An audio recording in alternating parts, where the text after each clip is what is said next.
you're having a great morning, and today I'm blessed to be able to work in the garden again. We get good exercise from the garden, we get good food, so we are blessed to be able to work in the garden and raise our own food.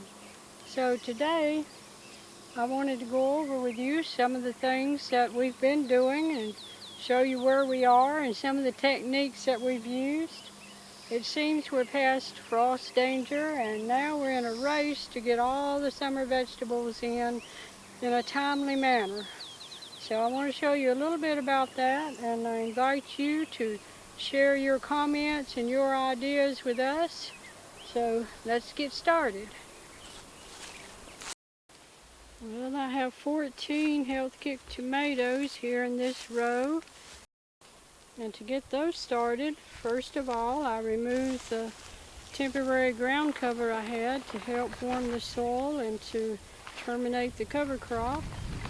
And then I added compost to each place where I wanted to plant a tomato plant. And to each hill I added 2 tablespoons of Epsom salt, 2 tablespoons of bone meal, and 2 tablespoons of sulfate of potash.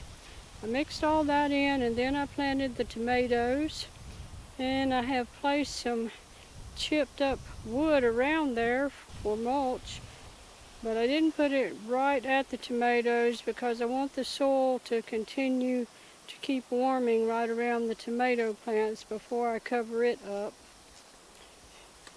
Now in this row over here I have some field corn that I'm growing for the animals, and in this bed over here I have some sweet corn that I'm growing. I started out with the same idea of removing the temporary black ground cover and then planting my corn plants there. Now this potato garden, I'm still working on it. I haven't got all the hoeing done. I've got quite a bit, but I've still got right much to go. So my goal is to get all of it hoed and pull soil up around the plants. And after I pull the soil up around the plants, then I want to put leaves on top of that for mulch to keep the ground from getting so hot and to deter weed growth, and also to help hold in moisture. Right now we are very dry here, and I'm anxious to get all this done, but I can only do so much at one time, so I just keep at it a little at a time each day, and eventually I think it'll get done. The strawberry plants look very healthy, and they're coming on with some strawberries, although they don't have an abundance of strawberries. I'm sure that the damage the deer did over the winter set them back, but I'll be pleased if I have just some strawberries. I have beets here, and they're coming along well.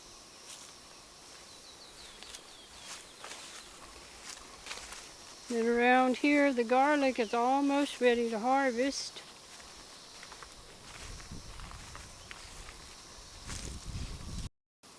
I have planted a single row of Jerusalem artichoke here in this bed and have it mulched with wood chips. And as you can see on the end where I had these Jerusalem artichokes growing last year, I have some extra ones coming up around there, even though I tried to dig up most of them.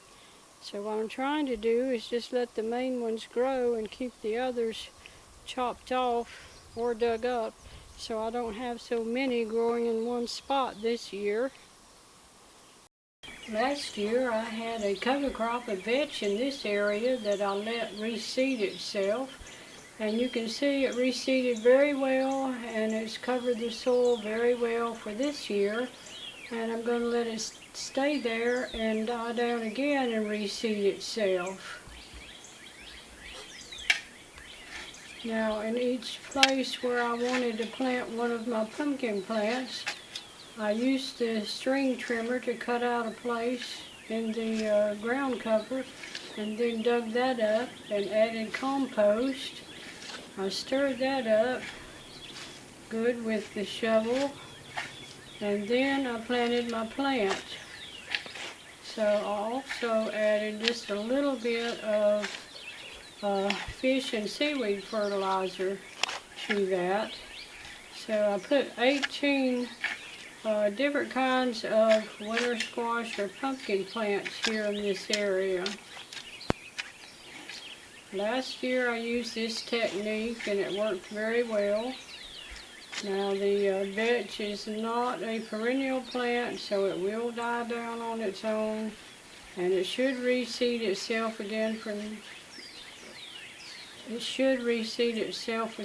next year.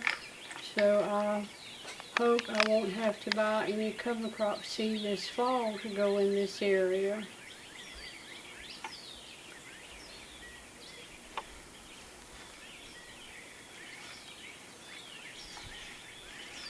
These plants were started in the house under my lights, and then as the weather warmed, I brought them outside into the sunshine in the daytime.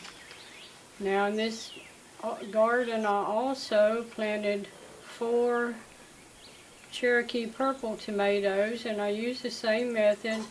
I dug up a hill and I put compost and stirred that in after I had removed the temporary ground cover that I had there. Okay, that's all I have for you today. I wish for you a happy gardening season and a blessed day.